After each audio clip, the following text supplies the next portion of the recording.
Demo kepung istana hari ini, jangan ada lagi yang mati. Entah sudah berapa mayat yang dikubur akibat demo. Pelajar, mahasiswa, anak remaja, ada juga yang usia dewasa.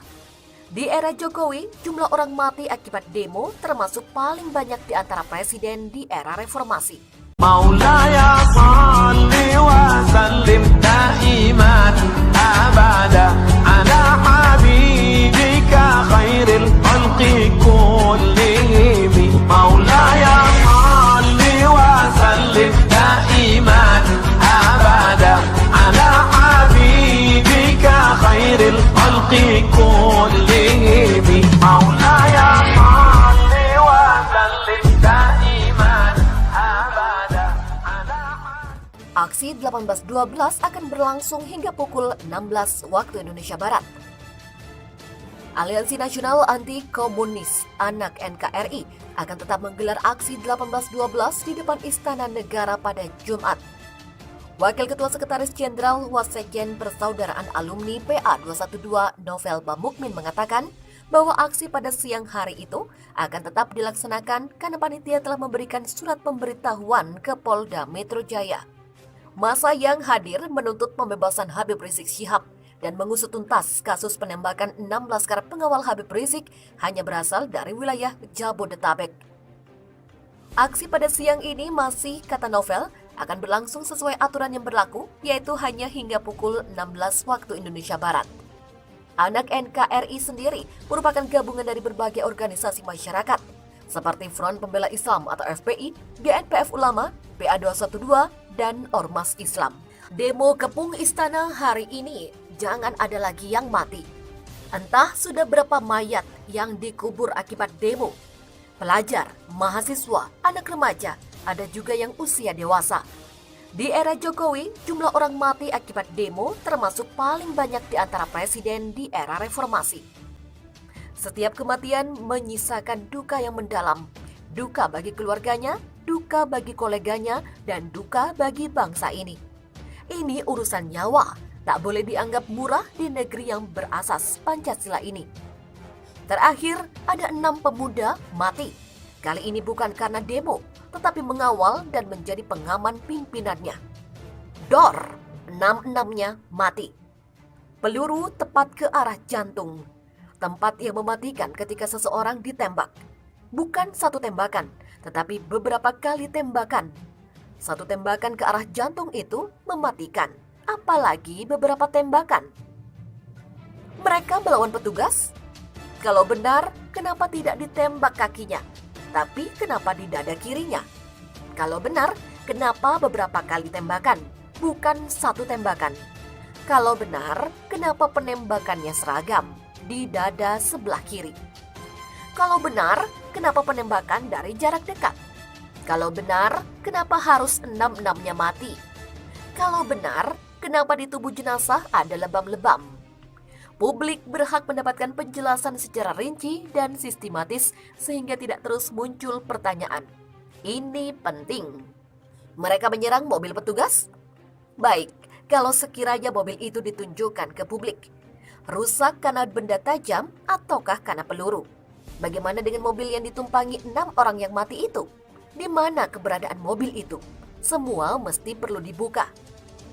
Sejak hari itu juga, media mestinya dibolehkan dan diberi akses untuk memotret mobil-mobil itu, termasuk darah dari 6 pemuda yang berceceran, di mana netesnya darah itu. Rekaman CCTV di tol yang dimiliki PT Jasa Marga menjadi bukti penting. Ada yang bilang rusak. Direktur Utama PT Jasa Marga, Subakti Syukur bilang, 277 CCTV yang terpasang di jalur tol Jakarta Cikampek tidak rusak. Hanya saja tidak bisa mengirimkan data. Keterangan ini muncul setelah sekitar sepekan sang direktur utama diam saat ditanya wartawan. Tanya ke polisi saja, kata sang direktur utama saat itu, seperti ada yang disembunyikan. Benarkah 277 CCTV di jalur Jakarta Cikampek seluruhnya tidak bisa mengirim gambar sebagaimana keterangan dan kesaksian direktur utama PT Jasa Marga di depan Komnas HAM? Jika suatu saat ternyata diperoleh fakta bahwa CCTV tersebut bisa mengirimkan rekamannya, maka Direktur Utama PT Jasa Marga juga harus dimintai pertanggungjawaban secara hukum atas kesaksiannya itu. Tidak bisa lepas begitu saja. Semua potret, bukti, dan dokumentasi ini penting agar tidak ada ruang untuk curiga dan tercipta stigma seperti kejanggalan dan sejenisnya.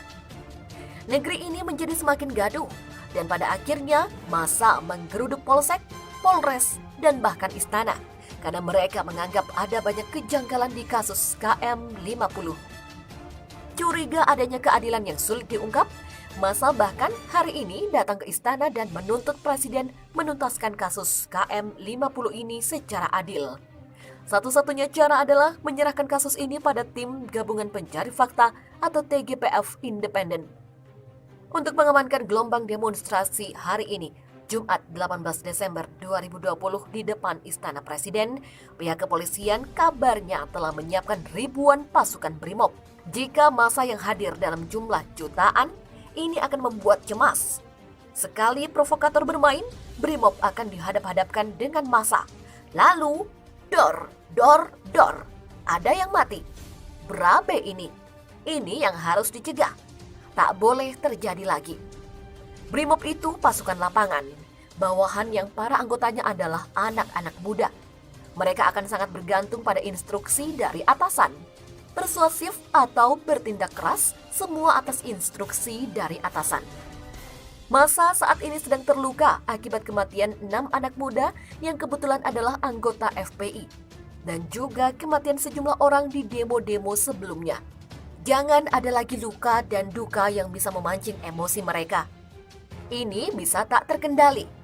Di sini, BRIMOB yang dilengkapi dengan senjata harus menahan diri untuk menjaga situasi tetap kondusif. Bersikap persuasif dan jauh dari tindakan provokatif akan menjadi upaya preventif yang efektif. Tidak boleh ada yang melanggar aturan, terutama aparat keamanan, meski itu atas perintah atasan.